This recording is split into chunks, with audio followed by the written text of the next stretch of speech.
Tatamnamig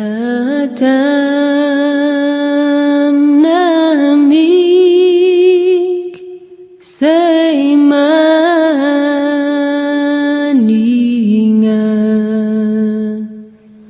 piulila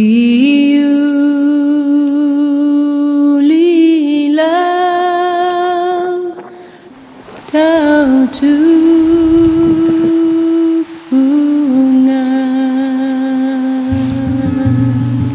Le camp de base, qui a l'air perdu au milieu de nulle part, est probablement là pour deux raisons. Premièrement, pas tellement loin d'un point d'eau, et surtout, il est situé dans un endroit pas trop rocheux, ce qui est quand même difficile à trouver dans ce coin-là. Le camp est constitué d'un grand dôme, dans lequel il y avait la cuisine et notre principal lieu de rassemblement et d'activité sociale.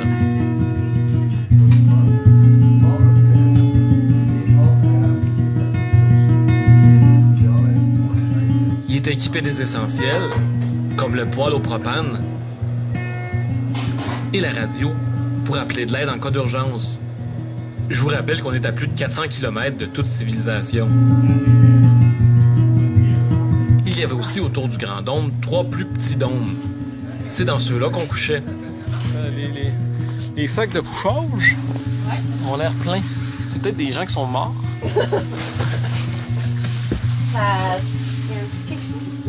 C'est comme un igloo dans le fond. C'est vraiment pour le mode inuit de la chose. Le chef du camp pendant qu'on était là, c'était Dominique. Il avait l'aide de son fils Nathan et de ses deux valeureux hommes à tout faire, Samuel et Nicolas.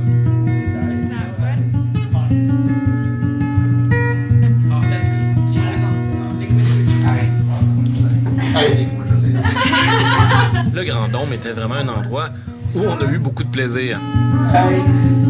C'est quoi?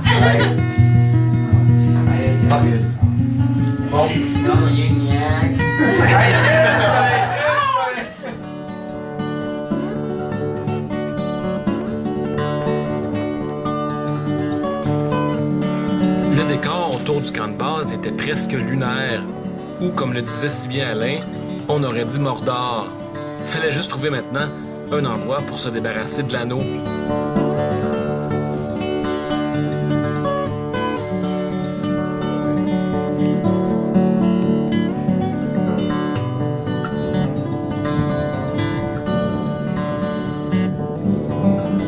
Certaines journées, on avait l'air d'une gang de personnes qui cherchaient les verres de contact de Sabrina. Mais en fait, on cueillait des bleuets. Ils sont petits, ceux-là. Ouais. Ici, ils sont plus beaux. Qui était super abondant autour du camp et vraiment délicieux.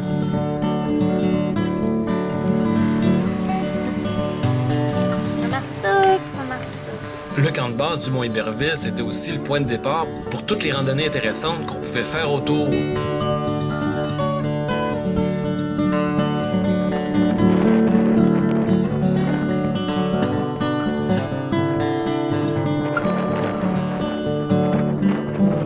Comme la première qu'on a fait, sous un temps maussade, au Circus Lake, ou lac du cirque. J'étais pas trop dépaysé.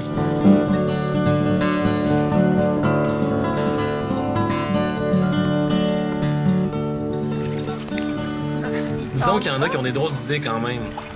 Je vous rappelle qu'il faisait autour de 5 degrés et qu'il n'y avait pas beaucoup de soleil. Oh, bye-bye!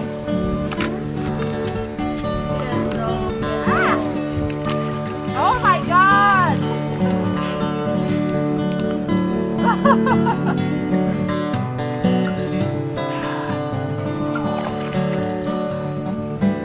Mais tout ça nous a mis en appétit pour des randonnées un peu plus difficiles.